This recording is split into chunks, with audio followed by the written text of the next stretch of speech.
So hey guys, welcome back to my channel. അപ്പോൾ finally Samsung അവരുടെ പുതിയ mid range smart phone launch ചെയ്തിട്ടുണ്ട്. ഇതാണ് സാംസങ് ഗാലക്സി M42 5G. അപ്പോൾ ഇതൊരു പുതിയ സ്മാർട്ട് ഫോൺ ആണ് സാംസങ്ങിൽ നിന്ന്. ഇപ്പോൾ നിങ്ങൾ സാധാരണ M സീരീസിലെ സ്മാർട്ട് ഫോൺ നിങ്ങൾ നോക്കുകയാണെങ്കിൽ അതിനകത്ത് മിക്കവാറും എക്സിനോസിന്റെ ചിപ്സെറ്റ് ആയിരിക്കും ഉണ്ടാവുന്നത്. പക്ഷേ ഇപ്രാവശ്യം സ്നാപ്ഡ്രാഗന്റെ അവർ വെച്ചിട്ടുണ്ട്. അപ്പോൾ ഇതൊരു നല്ല കാര്യം തന്നെയാണ്. അപ്പോൾ ഞാൻ എല്ലാം ഡീറ്റെയിൽ ആയിട്ട് ഞാൻ പറഞ്ഞുതരാം ഈ സ്മാർട്ട് ഫോണിനെ പറ്റി. എല്ലാ പോസിറ്റീവ് പോയിന്റ്സും നെഗറ്റീവ് പോയിന്റ്സും ഞാൻ പറഞ്ഞുതരാം. എന്തൊക്കെ കാര്യങ്ങളാണ്, പ്രൈസിങ് എല്ലാം ഞാൻ ഡീറ്റെയിൽ ആയിട്ട് ഞാൻ പറഞ്ഞുതരാം. അതിനു മുമ്പ് നിങ്ങൾക്ക് ഈ വീഡിയോ ഇഷ്ടപ്പെടുവാണെങ്കിൽ സബ്സ്ക്രൈബ് ചെയ്യാൻ മറക്കണ്ട. കാരണം വെച്ചാൽ ഇനിയും ഇതുപോലെ തന്നെ വീഡിയോസ് വന്നുകൊണ്ടിരിക്കും. പിന്നെ നോട്ടിഫിക്കേഷൻ നിങ്ങളെ ബെല്ലൈക്കോൺ അടിക്കുക. ഞാൻ എപ്പോൾ വീഡിയോ ഇട്ടാലും നിങ്ങളുടെ ഫോണിനകത്ത് നോട്ടിഫിക്കേഷൻ ആയിട്ട് വരും. അതുകൊണ്ട് സബ്സ്ക്രൈബ് ചെയ്യാൻ പിന്നെ നോട്ടിഫിക്കേഷൻ ബെല്ലൈക്കോൺ അടിക്കുക. അപ്പോൾ കൂടുതൽ സമയങ്ങളായിട്ട് നമുക്ക് വീഡിയോയിലോട്ട് പോകാം. അപ്പോൾ സാംസങ് ഗാലക്സി M42 5G കുറിച്ച് സംസാരിക്കുകയാണെങ്കിൽ എനിക്ക് തോന്നുന്നു ഇപ്രാവശ്യം സാംസങ് അവരുടെ മിഡ് റേഞ്ച് ഫോൺസും കാര്യങ്ങളിലോട്ടൊക്കെ നോക്കാറുണ്ട്. ഇപ്പോൾ നിങ്ങൾക്കറിയാം കഴിഞ്ഞ 2 കൊല്ലമായിട്ട് സാംസങ് അവരുടെ മിഡ് റേഞ്ച് ഫോൺസിലോട്ടൊക്കെ നോക്കാറുണ്ട്. പക്ഷേ അതിനകത്ത് വരുന്നത് എല്ലാം എക്സിനോസിന്റെ ചിപ്സെറ്റ് ആണ്. അതും പഴയതാണെന്ന് നമുക്ക് പറയാൻ പറ്റും. 2-3 കൊല്ലം പഴയതുള്ള എക്സിനോസ് ചിപ്സെറ്റ് ആണ് അവരുടെ സ്മാർട്ട് ഫോൺ ഇടുന്നത്. പക്ഷേ ഇപ്രാവശ്യം അവർ സ്നാപ്ഡ്രാഗനൊക്കെ അവരുടെ ഫോണിനകത്ത് വെച്ചിട്ടുണ്ട്. അപ്പോൾ 2-3 കൊല്ലം മുമ്പ് നിങ്ങൾ നോക്കുകയാണെങ്കിൽ പലരും ചൈനീസ് ബ്രാൻഡ്സ് ആയിരുന്നു പ്രിഫർ ചെയ്യുന്നത് ഈ റീസൺസ് ഒക്കെ കാരണം. പക്ഷേ ഇപ്രാവശ്യം സാംസങ് നല്ല ജോലിയൊക്കെ ചെയ്തിട്ടുണ്ട്. ഇപ്പോൾ സാംസങ് ഗാലക്സി M42 5Gയുടെ സ്പെസിഫിക്കേഷനും കാര്യങ്ങളെ കുറിച്ച് സംസാരിക്കുകയാണെങ്കിൽ ഫസ്റ്റ് നമുക്ക് ഡിസൈനിൽ നിന്ന് സ്റ്റാർട്ട് ചെയ്യാൻ പറ്റും. ഡിസൈൻ ആൻഡ് ബിൽഡ് ക്വാളിറ്റി അധികമൊന്നും എനിക്ക് പറയാനില്ല. പക്ഷേ ഇതിനകത്ത് പ്ലാസ്റ്റിക് ഫ്രെയിമും പ്ലാസ്റ്റിക് ബാക്കും ആണ് കിട്ടുന്നത്. അപ്പോൾ ഇതൊരു നെഗറ്റീവ് പോയിന്റ് തന്നെയാണ് ഈ സ്മാർട്ട് ഫോണകത്ത്. അപ്പോൾ ഫസ്റ്റ് തന്നെ നമുക്ക് പറയാൻ പറ്റും ഇതിനകത്ത് നെഗറ്റീവ് പോയിന്റ് ആണുള്ളത്, പ്ലാസ്റ്റിക് ബിൽഡും പ്ലാസ്റ്റിക് ബാക്ക്. അപ്പോൾ നമുക്ക് പറയാൻ പറ്റും ഈ പ്രൈസ് റേഞ്ചിൽ ഓക്കെ ആണെന്ന്. പക്ഷേ എന്നാലും അവർക്ക് ഗ്ലാസ് ബാക്ക് എങ്കിലും വെക്കാമായിരുന്നു വിത്ത് പ്ലാസ്റ്റിക് ഫ്രെയിം എങ്കിലും. അപ്പോൾ ഇതൊരു നെഗറ്റീവ് പോയിന്റ് ആയിരുന്നു ഈ സ്മാർട്ട് ഫോണിനകത്ത് നിങ്ങൾക്ക് കിട്ടുന്നത്. അപ്പോൾ ഈ സ്മാർട്ട് ഫോണിന്റെ ഡിസൈൻ ആൻഡ് ബിൽഡ് ക്വാളിറ്റിയെ കുറിച്ച് സംസാരിക്കുകയാണെങ്കിൽ ഈ സ്മാർട്ട് ഫോണിനകത്ത് നിങ്ങൾക്ക് NFC സപ്പോർട്ടും കാര്യങ്ങളുണ്ട്. പിന്നെ ഹെഡ്ഫോൺ ജാക്കും കാര്യങ്ങളും സപ്പോർട്ട് ചെയ്യുന്നുണ്ട്. പിന്നെ മൈക്രോ SD കാർഡും പ്ലസ് 2 SIM കാർഡ്സും ഈ സ്മാർട്ട് ഫോൺ സപ്പോർട്ട് ചെയ്യുന്നുണ്ട്. അപ്പോൾ ഇതൊക്കെ തന്നെയാണ് ഡിസൈൻ ആൻഡ് ബിൽഡ് ക്വാളിറ്റിയെ പറ്റി. അപ്പോൾ നെക്സ്റ്റ് ഈ സ്മാർട്ട് ഫോണിന്റെ ഡിസ്പ്ലേസും കാര്യങ്ങളെ കുറിച്ച് സംസാരിക്കുകയാണെങ്കിൽ ഈ സ്മാർട്ട് ഫോണിനകത്ത് നിങ്ങൾക്ക് 6.6 ഇഞ്ചിന്റെ നിങ്ങൾക്ക് സൂപ്പർ AMOLED ഡിസ്പ്ലേ ആണ് കിട്ടുന്നത്. അപ്പോൾ നല്ല നിങ്ങൾക്ക് പറയാൻ പറ്റുന്ന ഡിസ്പ്ലേ ആണെന്ന്. പിന്നെ Gorilla Glass 3ന്റെ സപ്പോർട്ടും കാര്യങ്ങളൊക്കെ ഉണ്ട്. പിന്നെ 720p ആണെന്ന് നമുക്ക് പറയാൻ പറ്റിയ ഡിസ്പ്ലേ, 720 പിക്സൽസ് ഉള്ള ഡിസ്പ്ലേ ആണ്. സാധാരണ ഈ പ്രൈസ് റേഞ്ചിൽ നിങ്ങൾ നോക്കുകയാണെങ്കിൽ എല്ലാ ഫോൺസിനകത്ത് 1080p ആണ്, പക്ഷേ ഇതിനകത്ത് 720p ആണെന്ന് നമുക്ക് പറയാൻ പറ്റും. അപ്പോൾ ഇതും ഒരു ഡൗൺ സൈഡ് ആണെന്ന് ഡിസ്പ്ലേ പറ്റി. പക്ഷേ ഈ സ്മാർട്ട് ഫോണകത്ത് നിങ്ങൾക്ക് സൂപ്പർ AMOLED ഡിസ്പ്ലേ ആണ് കിട്ടുന്നത്. അപ്പോൾ സൂപ്പർ AMOLED പ്ലസ് 720p എനിക്ക് തോന്നുന്നില്ല അധികം ആൾക്കാർ ഇതിന്റെ ഡിസ്പ്ലേ ക്വാളിറ്റി നോട്ടീസ് ചെയ്യുമെന്ന്. അപ്പോൾ ഞാൻ ജസ്റ്റ് പറയുന്നുള്ളൂ. പക്ഷേ അവർക്ക് 1080p എങ്കിലും വെക്കായിരുന്നു. അപ്പോൾ എനിക്ക് ഇത് പറയാനുണ്ടായിരുന്നു. പിന്നെ വേറെ കാര്യങ്ങളുണ്ട്. ഇതിനകത്ത് 60 Hz റിഫ്രഷ് റേറ്റ് സ്ക്രീനേ ഉള്ളൂ, 120 90 Hz ഇതുപോലത്തെ സംഭവങ്ങളൊന്നുമില്ല.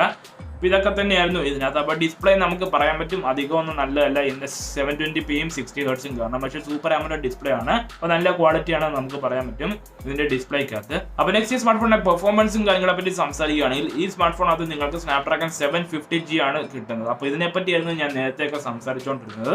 ഇതിനകത്ത് നിങ്ങൾക്ക് 810 ചിപ്സെറ്റ് ആണ് സ്നാപ്ഡ്രാഗൺ 750G. പിന്നെ 5Gയും കാര്യങ്ങളും ഈ ഫോൺ സപ്പോർട്ട് ചെയ്യുന്നുണ്ട്. പിന്നെ 5G പറ്റി വേറൊരു സംഭവം കൂടെ പറയാനുണ്ട്. ഈ സ്മാർട്ട് ഫോൺ വെറും 2 ബാൻഡ്സേ സപ്പോർട്ട് ചെയ്തുള്ളൂ 5Gക്കകത്ത്. അപ്പോൾ ഈ കാര്യങ്ങളോട് നിങ്ങളൊന്ന് നോക്കണം. ഇപ്പോൾ 5G എന്ന് പറഞ്ഞാൽ നിങ്ങൾ ചാടിക്കറൊന്ന് ഫോൺ വാങ്ങിക്കരുത്. നിങ്ങൾ നോക്കണം അതിനകത്ത് ബാൻഡ്സ് 5G എത്രയാണുള്ളത്. ഇതുപോലത്തെ കാര്യങ്ങളൊക്കെ നിങ്ങൾ നോക്കണം. പിന്നെ ഇതിന്റെ GPU കുറിച്ച് സംസാരിക്കുകയാണെങ്കിൽ Adreno 619 ആണ് കിട്ടുന്നത്. അപ്പോൾ ഇത് നമുക്ക് പറയാൻ പറ്റും ഡീസന്റ് ആണ്. ഗെയിമിങ്ങിനൊക്കെ നിങ്ങൾക്ക് ചെയ്യാൻ പറ്റും. ഗെയിമിംഗ് നല്ല രീതിയിൽ നിങ്ങൾക്ക് കളിക്കാൻ പറ്റും. പിന്നെ UFS 2.1ന്റെ സപ്പോർട്ടും കാര്യങ്ങളുണ്ട് ഈ സ്മാർട്ട് ഫോണിനകത്ത്. ഇതൊക്കെ തന്നെയുള്ള സ്പെസിഫിക്കേഷനും കാര്യങ്ങളെ പറ്റി. ഇപ്പൊ നിങ്ങൾ പെർഫോമൻസ് ഓർത്ത് സ്മാർട്ട് ഫോൺ വാങ്ങിക്കുകയാണെങ്കിൽ ഞാൻ പറയുന്നത് ഇതിന് പോകുന്നതായിരിക്കും നല്ലത്. അപ്പോൾ നെക്സ്റ്റ് ഈ സ്മാർട്ട് ഫോണിന്റെ സ്റ്റോറേജ് വേരിയൻസും കാര്യങ്ങളെ കുറിച്ച് സംസാരിക്കുകയാണെങ്കിൽ ഈ സ്മാർട്ട് ഫോണിനകത്ത് നിങ്ങൾക്ക് 128GB 6GB RAM വേരിയന്റ് കിട്ടുന്നുണ്ട്, 128GB 8GB RAM വേരിയന്റ് കിട്ടുന്നുണ്ട്. അപ്പോൾ ഇതൊക്കെ തന്നെയുള്ള സ്റ്റോറേജ് വേരിയൻസും കാര്യങ്ങളെ പറ്റി. അപ്പോൾ പ്രൈസിങ്ങിനെ പറ്റി ഞാൻ ലാസ്റ്റ് പറഞ്ഞുതരാം എന്താണെന്ന്. പിന്നെ ഇതിന്റെ UIയും കാര്യങ്ങളെ പറ്റി സംസാരിക്കുകയാണെങ്കിൽ ഇതിനകത്ത് നിങ്ങൾക്ക് 1 UI 3.0 കിട്ടുന്നുണ്ട്. പിന്നെ Android 11 out of the box വരുന്നുണ്ട്. എനിക്ക് തോന്നുന്നു Android 12 Android 13 വരെ അപ്ഡേറ്റ് നിങ്ങൾക്ക് കിട്ടാൻ ചാൻസ് ഉണ്ട് ഈ സ്മാർട്ട് ഫോണകത്ത്. സാംസങ് പഴയ പോലെ ഒന്നുമല്ല, അവർ അപ്ഡേറ്റ്സും കാര്യങ്ങളൊക്കെ കൊടുക്കാറുണ്ട്. പണ്ട് ഇതുപോലത്തെ സ്മാർട്ട് ഫോൺ അവർ 1 കൊല്ലത്തെ അപ്ഡേറ്റ്സ് ഒക്കെ കൊടുക്കാറുള്ളൂ. പക്ഷേ ഇപ്പോൾ അവർ അപ്ഡേറ്റ്സും കാര്യങ്ങളൊക്കെ കൊടുക്കാറുണ്ട്. അപ്പോൾ ഇതൊരു നല്ല കാര്യം തന്നെയായിരുന്നു ഈ സ്മാർട്ട് ഫോണകത്ത് നിങ്ങൾക്ക് കിട്ടുന്നത്. അപ്പോൾ നെക്സ്റ്റ് ഈ സ്മാർട്ട് ഫോണിന്റെ ക്യാമറാസും കാര്യങ്ങളെ കുറിച്ച് സംസാരിക്കുകയാണെങ്കിൽ ഈ സ്മാർട്ട് ഫോണകത്ത് നിങ്ങൾക്ക് 42 മെഗാപിക്സലിലെ f1.8 ആപ്പർച്ചറിന്റെ ക്യാമറയാണ് കിട്ടുന്നത്, മെയിൻ ക്യാമറ. പിന്നെ ഇതിന്റെ സെൻസറും കാര്യങ്ങളെ കുറിച്ച് സംസാരിക്കുകയാണെങ്കിൽ ഇത് സാംസങ്ങിന്റെ സെൻസറാണ്. ഇതാണ് GM2 സെൻസർ. അപ്പോൾ സാംസങ്ങിന്റെ GM2 സെൻസറാണ് 48 മെഗാപിക്സലിലെ മെയിൻ ക്യാമറ എന്ന് നിങ്ങൾക്ക് പറയാൻ പറ്റും. പിന്നെ 8 മെഗാപിക്സൽ അൾട്രാ വൈഡ് ക്യാമറ ഉണ്ട്, f2.2 base, 5 megapixel macro camera ഉണ്ട്, f2.4 ബേസ്ഡ്. പിന്നെ 5 മെഗാപിക്സൽ ഡെപ്ത് ക്യാമറ ഉണ്ട്, F2.4 ബേസ്ഡ്. അപ്പോൾ ഇതൊക്കെ തന്നെയാണ് ക്യാമറ സിസ്റ്റമും കാര്യങ്ങളൊക്കെ. നിങ്ങൾക്ക് 4K വീഡിയോസ് ഒക്കെ റെക്കോർഡ് ചെയ്യാൻ പറ്റും ഈ സ്മാർട്ട് ഫോണിനകത്ത്. ഇതുള്ളത് ഇതില്ല. ഇപ്പോൾ സാംസങ് ഫോൺസ് നിങ്ങൾ ക്യാമറ ക്വാളിറ്റി നോക്കുകയാണെങ്കിൽ നല്ലത് തന്നെയാണ് ബാക്കി ഫോൺസ് വെച്ച് നോക്കുകയാണെങ്കിൽ. ബാക്കി ബ്രാൻഡ്സ് മെഗാ പിക്സൽ കൂട്ടി വെക്കും, പക്ഷേ ഇതിനകത്ത് നിങ്ങൾക്ക് നല്ല ക്വാളിറ്റി തന്നെ കിട്ടിയേക്കാം. പക്ഷേ എനിക്കൊന്നും അവർക്ക് സോണിയുടെ എങ്കിലും സെൻസർ വെക്കാമായിരുന്നു, അപ്പോൾ കുറച്ചുകൂടെ ബെറ്റർ ഫോട്ടോസ് കിട്ടിയായിരുന്നു സാംസങ്ങിന്റെ സെൻസർ വെച്ച് നോക്കുകയാണ്. അപ്പോഴും കുഴപ്പമില്ലെന്ന് നമുക്ക് പറയാൻ പറ്റും.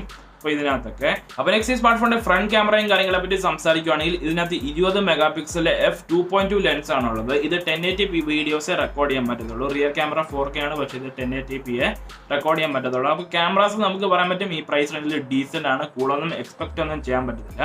അപ്പോൾ ആക്ച്വൽ നമ്മുടെ കയ്യിൽ ഫോൺ ഉണ്ടെങ്കിൽ നമുക്ക് ക്യാമറാസ് ഒക്കെ ടെസ്റ്റ് ചെയ്തിട്ട് പറയാൻ പറ്റത്തുള്ളൂ ഏത് ഫോണാണ് നല്ലതെന്ന്. അപ്പം ഞാനെല്ലാം സ്പെക്സ് വൈസ് ആണ് എല്ലാം പറഞ്ഞു തരുന്നത്. അപ്പോൾ നെക്സ്റ്റ് സ്മാർട്ട് ഫോണിന്റെ ബാറ്ററി ബാക്കപ്പും കാര്യങ്ങളെ കുറിച്ച് സംസാരിക്കുകയാണെങ്കിൽ ഈ സ്മാർട്ട് ഫോണിനകത്ത് നിങ്ങൾക്ക് 5000 mAh ബാറ്ററി ബാക്കപ്പ് ആണ് കിട്ടുന്നത്. സാധാരണ M സീരീസ് പോലെ തന്നെ നിങ്ങൾക്ക് ഇതിനകത്ത് കപ്പാസിറ്റി കൂട്ടിയാണ് സാംസങ് എല്ലാം ഇടുന്നത്. അപ്പോൾ നല്ലത് തന്നെയാണെന്ന് നമുക്ക് പറയാൻ പറ്റും. നിങ്ങൾക്ക് ഒരു ദിവസത്തെ ബാറ്ററി ബാക്കപ്പ് കിട്ടാൻ പറ്റും ഹെവി യൂസിലും. ഇപ്പോൾ നിങ്ങൾ ലൈറ്റ് യൂസർ ആണെങ്കിൽ 2 ദിവസം വരെ ഇതിന്റെ ബാറ്ററി ബാക്കപ്പും കാര്യങ്ങളൊക്കെ കിട്ടും. പക്ഷെ പിന്നെയും ഒരു ഡൗൺ സൈഡ് വന്നിട്ടുണ്ട്. ഇതിനകത്ത് 15 വാട്ടിന്റെ ഫാസ്റ്റ് ചാർജറെ ബോക്സിൽ കിട്ടിയിട്ടുണ്ട്. അപ്പോൾ ഇതൊരു ഡൗൺ സൈഡ് ആണെന്ന് നമുക്ക് പറയാൻ പറ്റും. പക്ഷെ നമുക്ക് പറയാം 5000 mAh ഉള്ളതുകൊണ്ട് നമുക്ക് പറയാൻ പറ്റും പിന്നെ ഓക്കെ ആണെന്ന്. അവർക്ക് അറ്റ്ലീസ്റ്റ് 25 വാട്ടെങ്കിലും വെക്കാമായിരുന്നു. അപ്പോൾ ഇതൊരു ഡൗൺ സൈഡ് ആയിരുന്നു ഈ സ്മാർട്ട് ഫോണകത്ത് എനിക്ക് തോന്നിയത്. പല റിവ്യൂവേഴ്സിനും ഇതൊക്കെ തോന്നിയിരുന്നു.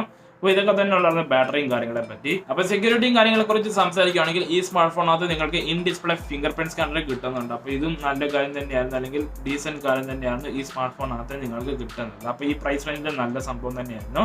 അപ്പോൾ ഇതൊക്കെ തന്നെയുള്ളത് സെക്യൂരിറ്റിയും കാര്യങ്ങളും, പിന്നെ ഫേസ് അൺലോക്കും കാര്യങ്ങളുണ്ട്, പിൻ പാസ്വേഡ് ഒക്കെ ഉണ്ട്. അപ്പോൾ ഇത് സെക്യൂരിറ്റിയുടെ കാര്യത്തിനകത്ത് ഉള്ളായിരുന്നു. അപ്പോൾ നെക്സ്റ്റ് സ്മാർട്ട് ഫോണിന്റെ പ്രൈസിങ് കാര്യങ്ങളെ കുറിച്ച് സംസാരിക്കുകയാണെങ്കിൽ ഈ സ്മാർട്ട് ഫോണിന്റെ 128GB 6GB RAM വേരിയന്റ് നിങ്ങൾക്ക് 21,999 കിട്ടും.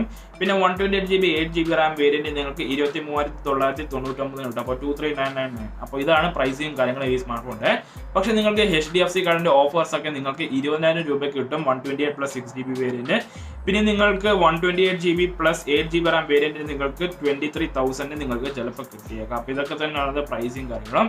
എനിക്കൊന്ന് HDFC കാർഡിന് എല്ലാ ഈ സ്മാർട്ട് ഫോൺസിലേക്ക് ഓഫേഴ്സും കാര്യങ്ങളുണ്ട്. ഇപ്പോൾ HDFC കാർഡിന് എല്ലാ സ്മാർട്ട് ഫോണിനും പറയാറുണ്ട് നിങ്ങൾ HDFC കാർഡ് യൂസ് ചെയ്യുകയാണെങ്കിൽ ഈ ഓഫേഴ്സ് കിട്ടാറുണ്ട്. അപ്പോൾ HDFC കാർഡ് എനിക്ക് തോന്നുന്നു നല്ല കാര്യം തന്നെയായിരിക്കും. ഒരു 1000-2000 രൂപയൊക്കെ സേവ് ചെയ്യാൻ പറ്റും ഇപ്പോൾ സ്മാർട്ട് ഫോൺ വാങ്ങിക്കുകയാണെങ്കിൽ. അപ്പോൾ ഇതൊക്കെ തന്നെ ഉള്ളായിരുന്നു സാംസങ് ഗാലക്സി M42 5G കുറിച്ച് ഞാൻ എല്ലാം ഡീറ്റെയിൽ ആയിട്ട് പറഞ്ഞു തന്നിട്ടുണ്ട്. അപ്പോൾ നിങ്ങൾക്ക് ഈ വീഡിയോ ഇഷ്ടപ്പെട്ടെങ്കിൽ ലൈക്ക് ചെയ്യുക, ഷെയർ ചെയ്യുക, സബ്സ്ക്രൈബ് ചെയ്യുക. And that's it guys. Thanks for watching.